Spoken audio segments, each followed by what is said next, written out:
রে, আমাদের তো মার্কেটে লোক, কনক তোর মার্কেট আছে? আরে ও মার্কেট করবে কি?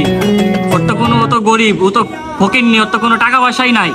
ও যে আমাদের সাথে থাকে এই ওর অনেক, আবার ও মার্কেট করবে? হ্যাঁ।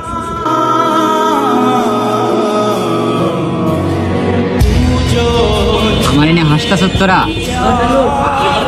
ভাই তোর বাপ আছে, তোরে 5,000 টাকা দিছে, তুই বড় ঈশ্বরদী থেকে বড় শোরুম থেকে মার্কেট করছো।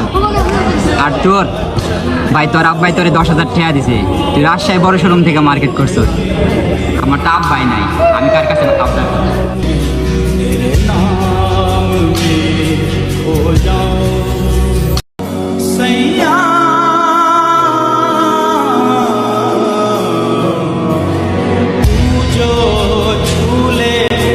আমার ভুল হয়ে গেছে, তুই মাফ করে দে আমারে, আমি আসলে বুঝতে পারিনি। শোন বন্ধু, একটা কথা বলি, পৃথিবীতে সবার বাবা কিন্তু সারা জীবন বেঁচে থাকে না, তাই কখনো কাউকে ছোট করে দেখিস না।